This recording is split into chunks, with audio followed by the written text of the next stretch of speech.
నేను అడుగుతా ఉన్నా, రాష్ట్ర వ్యాప్తంగా ప్రతి 50 కిలోమీటర్లకు ఒక పోర్టు, ఆ పోర్ట్లతో పాటు ఒక ఫిష్ ల్యాండింగ్ సెంటర్లు, ఫిషింగ్ హార్బర్లు, ఇవన్నీ కూడా ప్రతి 50 కిలోమీటర్లకు ఒకటి తీసుకొచ్చి బ్లూ ఎకానమీని, మత్స్యకారులకు మేలు జరిగించే విధంగా ఎకానమీని బిల్డ్ చేసే కార్యక్రమానికి శ్రీకారం చుట్టాం.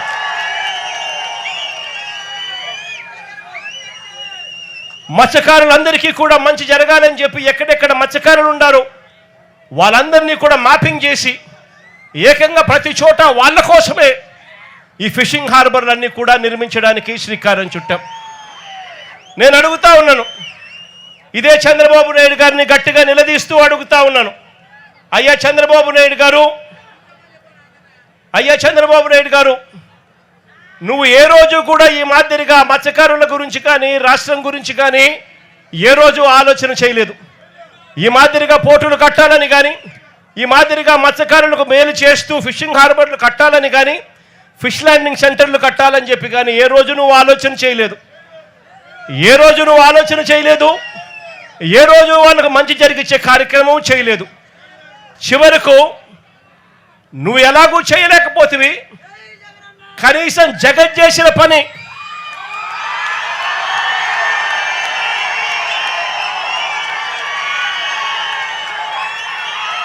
జువెలదిన్నలో ఇక్కడే కనిపిస్తూ ఉంది. ఆశ్చర్యం ఏమిటో తెలుసా, ఈ జువెలదిన్న ప్రాజెక్టు తయారైపోయి 2 సంవత్సరాలు అయిపోతూ ఉంది.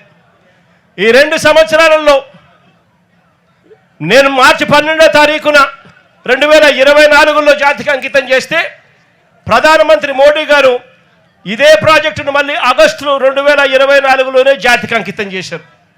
నేను అడుగుతా ఉన్నా, మరి జాతికి అంకితం చేసి దాదాపుగా 2 సంవత్సరాలు దాటుతూ ఉంది. ప్రధానమంత్రి గారు కూడా జాతికి అంకితం చేసి దాదాపుగా 1.5 సంవత్సరం పైగానే దాటుతూ ఉంది. మరి ఎందుకు ఈ ఫిషింగ్ హార్బర్ను మత్స్యకారులకు ఎందుకు హ్యాండ్ ఓవర్ చేయలేదు చంద్రబాబు నాయుడు గారు గట్టిగా నిలదీస్తూ అడుగుతా ఉన్నా. ఇక్కడ ఇదే ఫిషింగ్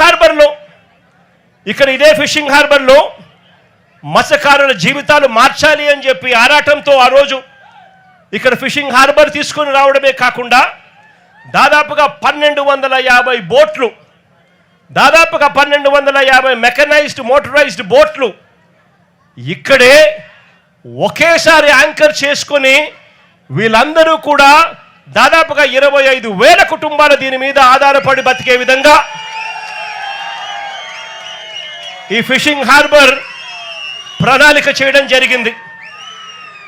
ఇదే ఫిషింగ్ హార్బర్లోనే ఇక్కడే కోల్డ్ స్టోరేజ్ ప్లాంట్లు, drying platforms, chill rooms, ice manufacturing plants, ఇవే కాకుండా బోట్ రిపేర్ వర్క్షాపులు, నెట్ మెండింగ్ మెషిన్లు, ఇవన్నీ కూడా సదుపాయాలన్నీ కూడా ఇక్కడే ఇదే ఇదే ఫిషింగ్ హార్బర్లోనే ఇవన్నీ అందుబాటులోకి ఉన్నాయి. ఇవన్నీ ప్రతి ఫిషింగ్ హార్బర్లోనూ కూడా ఇవన్నీ అందుబాటులోకి వస్తాయి. ఇక్కడ దాదాపుగా 41,000 టన్నుల మత్స్య సంపద. ఈ ఫిషర్మెన్ అందరూ కూడా, ఈ మత్స్యకారులందరూ కూడా సంపద తీసుకొస్తే ఆ సంపదను ఇవన్నీ కూడా ఉపయోగపడే విధంగా ఉంటాయి. ఇక్కడ మత్స్యకారు అక్క చెల్లెమ్మలకు కూడా మంచి జరిగించే విధంగా ఆ అక్క చెల్లెమ్మలలో ప్యాకింగ్లోను, వాల్యూ యాడిషన్లోను, మార్కెటింగ్లోను, ఫుడ్ స్టాల్స్లోను వీళ్ళందరికీ కూడా పని దొరుకుతుంది.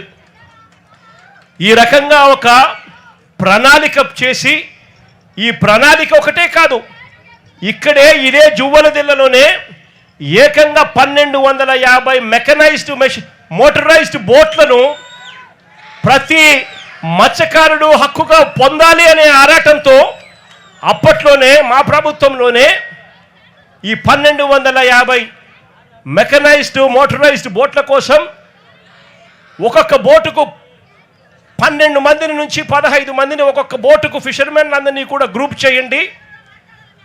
ఒక్కొక్క బోటుకు 12 మంది ఫిషర్మెన్లు ఓనర్లు అవుతారు. వాళ్ళు కేవలం 10% కట్టుకుంటే చాలు. 50% రాష్ట్ర ప్రభుత్వం, 40% రాష్ట్ర ప్రభుత్వం గ్రాంట్గా ఇస్తుంది. 50% లోన్గా సమకూరుస్తుంది. ఈ ఆదాయం అంతా కూడా ప్రతి మత్స్యకారుడు కూడా చెందాలి, మత్స్యకారుల జీవితాలు బాగుపడాలని చెప్పి అప్పట్లోనే అడుగులు కూడా పడ్డాయి. నేను అడుగుతా ఉన్న చంద్రబాబు నాయుడు గారు, ఇదే వైఎస్ఆర్సీపీ ప్రభుత్వం కన్నా వచ్చి ఉండింటే ఈ 1250 బోట్లు కూడా ఈ జువ్వలదిన్నెలో ఈ మత్స్యకారులందరికీ కూడా ఈ పాటికి అందుండేటివి. వాళ్ళు కేవలం 10% పెట్టుంటే చాలు, మిగిలిన 90% రాష్ట్ర ప్రభుత్వము బ్యాంకు లోన్ల ద్వారా వాళ్ళకు వచ్చేటి. ఒక్కొక్క బోటుకు 12 మంది ఓనర్లు అయి ఉండేవాళ్ళు. అంటే 1250 బోట్లకు దాదాపుగా 20,000 మంది దగ్గర మత్స్యకారులు ఓనర్లుగా, మెకనైజ్డ్ మోటరైజ్డ్ బోట్లుగా ఉండేవాళ్ళు. వైఎస్ఆర్సీపీ ప్రభుత్వం వచ్చి ఉండింటే ఈపాటికే ఈ కోల్డ్ స్టోరేజ్లన్నీ కూడా ఏదైతే మూతపడి ఉన్నాయో ఇవన్నీ కూడా నడిచేటివి. ఐస్ బ్రేకింగ్ ప్లాంట్స్ నడిచేటివి, చిల్ రూమ్స్ నడిచేటివి, బోట్ల రిపేర్ల కోసం కేటాయించిన బోట్ రిపేర్ షెడ్లు పనిచేస్తూ ఉండేటివి. నెట్ల కోసం అని చెప్పి నెట్ బెండింగ్ మిషన్లు ఏదైతే ఉన్నాయో అవన్నీ కూడా ఆపరేషన్లో ఉండి ఈ ప్రాంతం అంతా కూడా మత్స్యకారులు చిక్కటి చిరునవ్వుల మధ్య, ఆనందం కేతనాల మధ్య ఈ ప్రాంతం అంతా సస్యశ్యామలంగా ఉండేది. దురదృష్టవశాత్తు అది జరగకపోవడంతో ఈరోజు మత్స్యకారుల జీవితాలన్నీ కూడా చిన్నాభిన్నం అయిపోతా ఉన్న పరిస్థితులు మన కళ్ళ ఎదుటే కనిపిస్తూ ఉన్నాయి. ఇంకా అన్నిటికన్నా దారుణం ఏమిటో తెలుసా? ఈ జువ్వలదిన్నె ప్రాజెక్టులో ఇక్కడ డిఫెన్స్ సాగర్ డిఫెన్స్ అంటే ఒక ప్రైవేట్ డిఫెన్స్ కంపెనీకి చంద్రబాబు నాయుడు గారు ఇక్కడ భూములు కేటాయిస్తారు. ఉన్న 79 ఎకరాలలో సగం ఈ ప్రైవేట్ డిఫెన్స్ ఫ్యాక్టరీకి చంద్రబాబు నాయుడు గారు కేటాయిస్తారు. అంటే దాని అర్థం ఇక మత్స్యకారులకు ఇక్కడి నుంచి కూడా తరిమేసే కార్యక్రమం చేస్తూ ఉన్నాడు చంద్రబాబు నాయుడు గారు.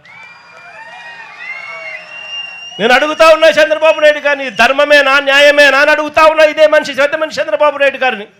మత్స్యకారుల కోసం ఫిషింగ్ హార్బర్లు జగన్ నిర్మిస్తే నువ్వు చేస్తూ ఉన్నది ఏందయ్యా? దీన్ని కూడా దోచుకునే కార్యక్రమం చేస్తూ ఉన్నావు ప్రైవేట్ వాళ్ళకిచ్చి. ప్రైవేట్ వాళ్ళకి నువ్వు ఇవ్వాలి అనుకుంటే పక్కన కృష్ణపట్నం పోర్ట్ ఉంది, ఆ పోర్ట్లో కావాలంటే దండిగా ల్యాండ్ ఉంది, అక్కడ కావాలంటే వాళ్ళకి ఇచ్చుకోవచ్చు. కానీ ఇక్కడ మత్స్యకారులను పొట్టగొట్టడం ఎందుకు చంద్రబాబు అని చెప్పి చంద్రబాబు నాయుడు గారిని అడుగుతా ఉన్నా గట్టిగా. చంద్రబాబు నాయుడు గారిని గట్టిగా వార్నింగ్ కూడా ఇస్తా ఉన్నా. కళ్ళు మూసి తెరిచేసరికే మరో 3 ఏళ్ళు అయిపోతుంది. వచ్చేది వైఎస్ఆర్సీపీ ప్రభుత్వమే.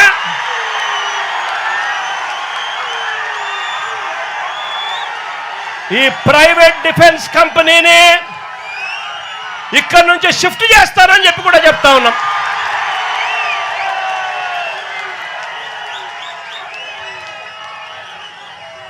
ఇక్కడ ఫిషింగ్ హార్బర్ ఇక్కడే కాదు, రాష్ట్రంలో కడతా ఉన్న 10 ఫిషింగ్ హార్బర్లు అన్నీ కూడా మత్స్యకారుల సొత్తు అని చెప్పి కూడా ఈ సందర్భంగా కూడా చెప్తా ఉన్నా. దీన్ని ఎవ్వరూ కూడా వాళ్ళ దగ్గర నుంచి తీసేయలేరు. చంద్రబాబు కాదు కదా, వాళ్ళ తాత కూడా తీసేయలేదని చెప్తా ఉన్నా నేను.